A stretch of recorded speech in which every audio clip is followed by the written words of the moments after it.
let's rewind to the client example we introduced earlier.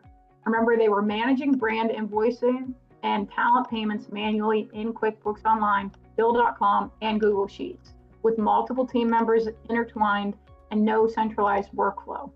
The data was entered inconsistently, often duplicated, and there were no validation checks to catch the errors. The issue wasn't the people.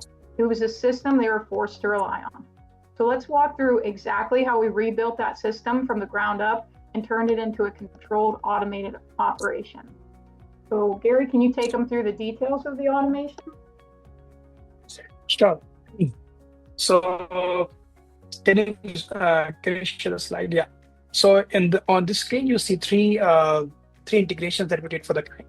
So workflow number one, that triggers invoice creation when the Google Sheet is updated. Workflow number two tracks payments and syncs them into the sheet.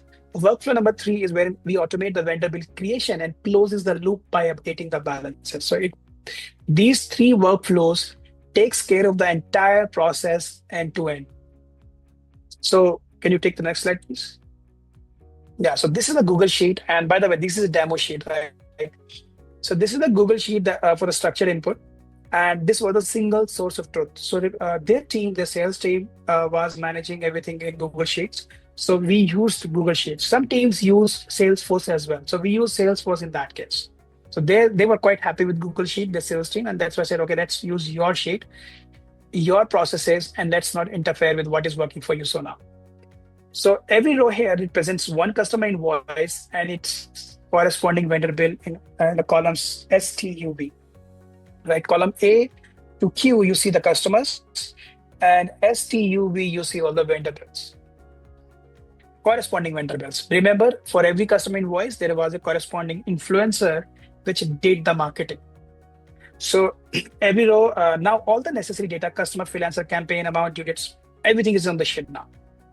Now, what was the trigger of creating invoices? So whenever a deal was converted to the sales team, they used to, change the status in column A for the deal, and then they, upon the agreement with the client and everything, they'll make the changes in column N as yes. So whenever they selected the drop down of yes in column N, that's where the automation would trigger. So this is the exact automation, the workflow that we designed. And if you want to take a screenshot, you can take this, and this would be really helpful. You can use it for your other practices as well, other use cases as well. So as soon as the yes was marked, this automation was triggered and the invoices were created. This automation also helped, to control the errors. So let's say if there's no customer, it would create a customer. If there's already customer, it will create the invoice for that customer only. If there's a missing reference, if the campaign name is not there, campaign reference is not there, it will post the error on the Google Sheet itself, so that the salesmen know that they have not posted the reference which is required to generate the invoices. Any data formatting errors, it will catch that as well. So it was a very good way to control human errors as well. The next step comes up is the QuickBooks invoice that was created using this workflow. Remember, we had this invoice for the customer created. Then we had this agency fee of 10% being added on this. So that's how we were creating the invoice for the customer. And customer knew that there is a 10% agency fee for the influencer. Now, the next slide comes up is where the payment processing. So what we did is, earlier they were sending invoices manually to the customers over email, and when the payments used to come in, they used to manually reconcile it using the bank accounts. Many times the narrations were not clear. It will just say Wells Fargo, that's it, some number, going back and forth, whose payment is this? So what we did is we integrated QuickBooks with the QuickBooks payment solutions, and the invoices started having a payment link in there. Once the payment link was there, they used to process the payment. The customers used to get the invoice automatically from QuickBooks, and also they used to have the payment link within the email itself. So eventually, when they were making the payment, the payments were being auto-applied to these invoices in QuickBooks, And also they saw a faster, shorter payment cycle from the customer. So it also, helped them with reducing their AR. So, sorry. With this update, no manual entries were needed. Everything was automated. And that's where the workflow number 2 was there to take care of syncing the payment. So it's what as you can see, there's a lot of steps involved in each and every step.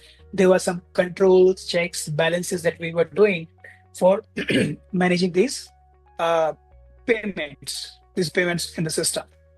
Then once the payments were synced in QuickBooks, then the time comes up to create the bill for the vendor. So as the payments were received, column STU, we would automatically generate the invoice details for the bill details for the vendor. And this bill detail would eventually be used as a source of data to eventually push the bill, to create the bill in QuickBooks. So Alison, next slide, please. I guess we have the bill creation process in next slide. This is how the bill would be created in QuickBooks. Now there was another automation. Once the bill was created in QuickBooks, this automation would push the bill, not this one, but I think we have this missing slide, but that automation would push the bill from QuickBooks to bill.com. It will also trigger a notification via Twilio. Twilio is it's being used by developers to initiate text messages. Since the client was mostly on tours and traveling in multiple places, so text was handy for them. So it will initiate a text message to the owner of the business. Like, this bill has been posted to bill.com. It's waiting for your approval. It will also attach the corresponding invoices from the customer, the payment details and everything in one email to the to the owner of the business. They'll check the email, they'll check the bill.com, approve the payment, and the payment has been made. So this is how we were able to manage this entire process. And this was nothing. The only effort that is being done in this situation is by the sales people, which they were already doing. They were just adding one extra step of yes, and that was triggering everything else in the entire system. So this entire workflow was almost automated. 5 to 6 hours were being spent because at times there was some custom requests that we had to manually update, and there was some regular updation of this workflow on the basis of new use cases that we kept on encountering. So as you can see, the final bill status on the screen that Alison is showing, now the bill value, once the payment has been done, the bill value has become 0 in column V. Earlier, it was some amount over there. It was showing a balance of $10,000 over there. So that is the benefit that a client see when they opt for automation, when they opt for processes, when they opt for building for scales.